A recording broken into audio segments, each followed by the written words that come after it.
Okay, so welcome back. Hope you all had a good lunch. So this time I'm talking to you as the project manager of Instant JChem. Completely different subject to this morning. Firstly, a few acknowledgements of all the people involved. There are quite a large number of people who are involved in this project. These people on the left are the core IJC team. Most of them are based in Prague in the Czech Republic. A large number of people from ChemAxon have also been involved, provided a lot of input, a lot of work on the JChem and Marvin side of things that can be used by Instant JChem. Also a few other people. James Hilston helped me with one of the examples that I'm going to describe, and people from Thomson Reuters, particularly Tim Miller and Steve Hajkowski, were involved with the Marcouche data. So what I'm going to talk about, a very little bit about what Instant JChem is for anyone who's not familiar with it. Then a little bit about what's been added since last year's UGM, so new features. What I think is of more interest to most of you is probably what's coming in the next version that will be out later this year and beyond that. And then some case studies at the end of how to use Instant JChem and how to put data into the database so that it can be reported by Instant JChem. So what is Instant JChem? Well, firstly, it's a desktop tool, meaning something you use on your computer for managing, searching, and analyzing chemical structures and their associated information. Who's it designed for? Well, it's designed really for any biologist or chemist. These are guys who spend most of their day in the labs doing chemistry or biology. You don't need to be an IT guru to use it. It's designed fairly and squarely at end users. So we hope that pretty well any chemist will be able to use it. Unfortunately, maybe not every chemist, though. There might be a few who we might suffer a little. If we had to summarize it in terms of a small number of key features, these are what they would be. Instant JChem is a powerful report designer. It's a great tool for managing your database, creating the database and managing the information in it. It's got very comprehensive search capabilities, particularly structure search capabilities. It's got the ability to do structure-based predictions, so you can calculate things like log P, polar surface area, Lipinski, those sorts of things. And it's a good platform for sharing and collaboration, so you can share your data amongst multiple people in your project or in your organization, or for sharing data with your collaborators in external organizations. So since last year, there have been several new things that have been added. So let's have a look at those. The key ones, one big category we're always working on is database features. It's our most requested area. And I think there's an almost unlimited number of database features that we'll be adding over coming time. But it's certainly one of the hottest areas. We now support multiple Oracle schemas. So if you've got tables in multiple Oracle schemas within a database, you can access that information. Earlier versions of Instant JChem could only work with tables that had integer-based primary keys. Now we can support text-based keys as well. We now support views in the database for non-structured tables. And we have improved support for JChem cartridge compared with a year or so ago.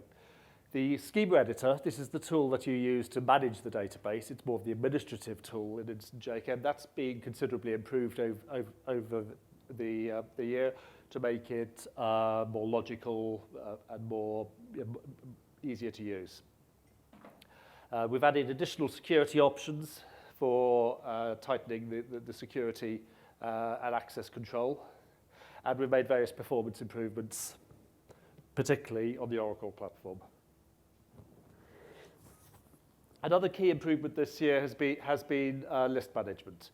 The key change here is that we can now handle fields other than the primary key field as lists. Previously, you could only handle the primary key field, and that wasn't always a very meaningful identifier for you. Very often you might have another field in your database that was, let's say, the compound ID, your own corporate identifier. Now we can handle those lists, so we can create new lists of different fields. In this case, you're seeing a list of the ID, that's the default primary key field, but also we've got a list here of the DB reg ID, and you can convert between the two. So just by dragging and dropping one list to another, you can interconvert those identifiers. And various other miscellaneous improvements to printing. We now have Reactor integrated into Instant JChem, so you can do reaction-based enumeration directly in your database. Additional similarity search metrics, so you can do similarity search using Tversky and DICE metrics and some others. General improved look and feel. A more flexible structure renderer for displaying multiple structures and more options, and the import of the Marcouche dark files that has been critical for the support of the Thomson Reuters data. So what's new in 5.4, which should be out later this year? Well, firstly, there are a few license changes that I'll mention. There's a visualization module, which could provide some quite significant improvements in how you can view the data. Various other form builder improvements, various other performance improvements that are coming. We're adding calculations, so you can do calculated fields directly in Instant JChem. We're adding scripting support to provide a lot more flexibility all around. And we're in the process of building a log-P, log-D, and pKa training module that will run within Instant JChem. Not all of these are guaranteed to be present in the first 5.4 release. The exact feature list is yet to be finalized. So license changes. This is quite important. There are two major changes. Firstly, we're now introducing a new Instant JChem personal license. This essentially replaces the unlicensed version. So with the IJC personal license, you get the full functionality that you would have currently in the free version. The free version will remain, but some of the functionality will be restricted in the free version. And essentially, IJC will be a viewer application in the free mode. It's really aimed at being able to give to people to view data that you have put into the database. So it's a bit like a Acrobat Reader or something like that. So you can just view the data, but you can't edit it. The other important changes, important licenses, there's a new module that will be present in 5.4, which will be a visualization module. So this will be an extension to IJC that you can choose to license. That will include, over time, chart widgets, conditional formatting, various SAR tools, and some more advanced analysis functions. So this will be a sort of an advanced module that will be available starting from IJC 5.4. Now, the visualization module will have a number of features. Most notably is some of these graphing and charting type of visualizations. Initially, they'll just be histograms and scatter plots, but more types will be following on. I'll give you a demo in a sec of this. There'll be conditional formatting, so color coding the form of the grid view, traffic lighting, but I'm sure most people understand what I mean by conditional formatting. And the real sort of strong selling point of this really is the full level of integration within IJC. So it's fully integrated within the selection model, the query model, and things like that. So that will become clearer when I start do a demo. The other thing is that we've introduced a new set of form widgets that significantly enhance the way that information can be displayed on the form. There's a structure matrix widget here on the left. There's a multi-field sheet that provides a much more compact way of displaying data. There's tabbed panes, so this is now multiple tabs within a pane, so you can switch between them. And what this all allows you to do is design better forms that are more compact and less cluttered.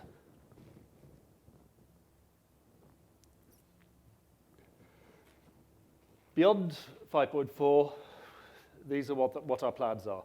There'll be yet more database features because we're always being asked for those, and even more. IJC Server is still under development and will will be a future feature. More visualization tools, so we'll extensively increase the number of visualizations we have and provide some SAR tools and other related functionality there. We're going to improve the cherry picking capability so you can much more easily build up lists of compounds. We're going to provide a structure browser that will be suitable for analyzing clusters and MCS and things like that.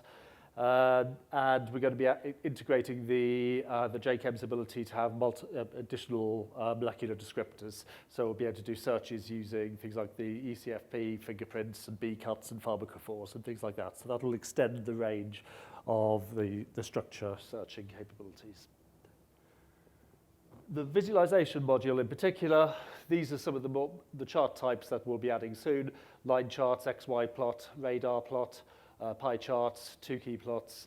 We'll also be doing curve fitting and some more advanced SAR analysis modules, some widgets, some advanced structure browsing such as the tree viewers, the MCS-like tree viewers I mentioned, and various performance improvements to make it easier to handle very large data sets in these charts. So with that, I'll just switch over and do a demo showing you some of these new features that are coming in 5.4. So here we have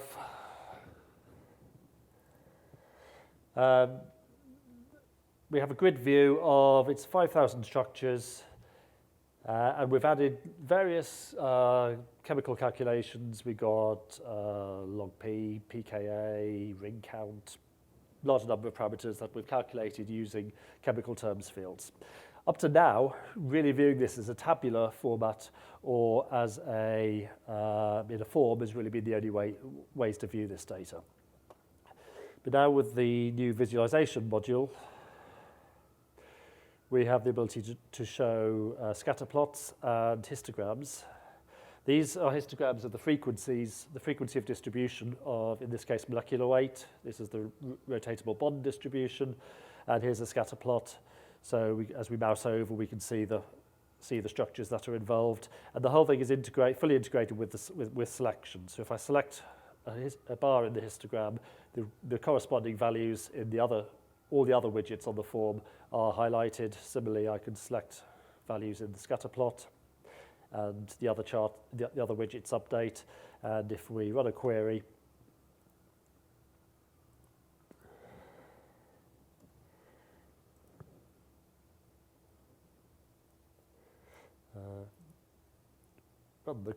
then when the results come back,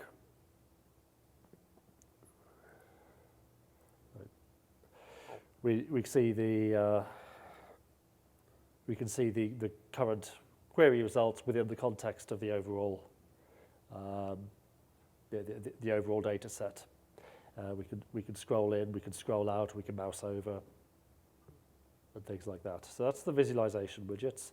The other another way that this could be used, here's a database table showing calculated log P against the measured log P, so it's useful for showing correlations between things like that, and again, select the values.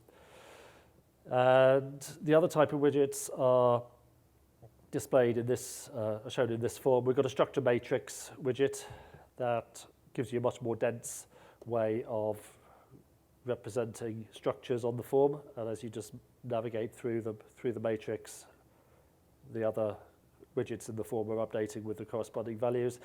This is the sheet widget, which gives you a much more compact way of displaying data, and this is the tabbed widgets, so you can tab between different categories of fields. And these just work in terms of form design. These are just new widgets you just drag onto the form, and you can use the standard form builder capabilities here to build your form. I've got a couple of quick case studies I'm going to illustrate. The first one is a reporting situation where where a customer had some data in the activity-based database and they wanted to be able to report it using Instant JChem. And the other example is preparing the Marcouche demo data. So the typical way in IJC that you would build a database is you'd import data from an SD file. IJC handles the import, you build the forms, and then you can run your searches. There are some limitations to this approach. The real limitation is that the data is infinitely flexible. You never know what your next bit of data is going to look like. And the import mechanism, obviously, is, in IJC cannot be infinitely flexible. There are always going to be some limitations. Also, the IJC data model may not be able to handle every size and every shape of data. We also don't allow any custom processing during the import, and the import can't be automated. Now, of course, we're going to be working to remove these limitations, or at least make them less restrictive. But in the meantime, what do you do if you can't import your data and you want to create a database that you can use in Instant JChem? Well, this is where we need to switch to a different paradigm for non-standard usage. So you've got your data, and here, instead of doing the import directly inside Instant JChem, you can do it outside Instant JChem. So you import it using some custom process, and then once the data is in Instant JChem, you can then use the forms and the searches as you did before. So the data processing, in this case, is done externally to IJC. And there are a number of ways we can do this. I'll skip through this very quickly, but some approaches that could be used. You can use directly do this in SQL if your data is already in the database. You can use Pipeline Pilot or KNIME, or you can write scripts or programs to do this. And then once the processing is complete, you can access that data in IJC. So I'll skip through this very quickly. Biotech company had data in ActivityBase. They had lots of data, but no way to view it. They wanted to use IJC. So basically, we hooked up a data mart to view the data. This was prepared using Oracle materialized views. We put a JChem cartridge index onto the structure tables, and then with that in place, we could then build our IJC forms, and their users were happy because they could, at long last, search their data. The key thing here was the use of materialized views in Oracle, which are a very handy technique for this sort of scenario. A second example is the Marcouche demo set, which we've prepared for Thomson Reuters. The situation there is we needed to get a demo set together quite quickly, but the data was really very complex. It comes in very complex, big XML files, and we had to extract information and join it together and transform it before it could be put into the database. There are a large number of the VMN Marcouche dark files, and somehow this data had to be munged together into an Instant JChem database so that it could be accessed. And there's no way you could do that with a standard import mechanism. So what we did is we imported the VMN files using the standard IJC import, but the data from the XML files and other data was processed using some scripts and loaded into the database. These scripts were written in Groovy, which I mentioned earlier is a great way of doing this sort of thing. Here's a small snippet of the script, but it's less than 200 lines of code to parse that very complex XML, process it, and load it into the database. And the net result is this. It's the Instant JChem database with the VMN structures imported and the data extracted from the XML files, and in this case presented in the form that the users can browse. So that's the end of those two case studies. I've got some more as well, if anyone wants. If you're interested in that aspect of how to get data into IJC when the data is non-standard, it isn't just a normal SD file, it's something different, then come and talk to me. There are lots of ways we can handle that sort of thing. So basically, in summary, the Instant JChem with its forms and chemistry features provides a really great way of serving up chemical data to your users. And major improvements to the way we can visualize that data are coming along soon. And the final bit is that sometimes you need to step outside the box, go to custom processes to be able to migrate your data into the IJC database so that you can access it. So I think that's it. Yep, that's the end. Okay, thank you. Great. Thank you, Tim. I was wondering if you could just give us a little preview to what you meant by the SAR tools that are coming in 5.4. The SAR tools will be beyond 5.4. The initial 5.4 won't include any specific SAR tools, but what we're talking about probably more sort of 6 months down the line or so is more comprehensive ways of analysing SAR, say comparing one compound's data with another compound's data. So if you've got a reference compound and you want to see how your other compounds in your database compare with that reference compound, you'll be able to view that in a better way. You mentioned the new licensing scheme for the IJC reader. What limitations would we be seeing on there? Basically, the inability, or you would not activate the ability to create your own forms, but still be able to do custom queries, save lists, that kind of thing? You'll be able to do quite a lot. You'll still be able to build your own forms. You'll still be able to execute queries. You'll be able to edit data that is already in the database. The only thing you won't be able to do is create new tables. So really, the database model is fixed in the reader. You can only view data that's already in there, but what you do with that data is really up to you. There won't be any limitations on that front. Got it. Very nice. Thanks. Okay.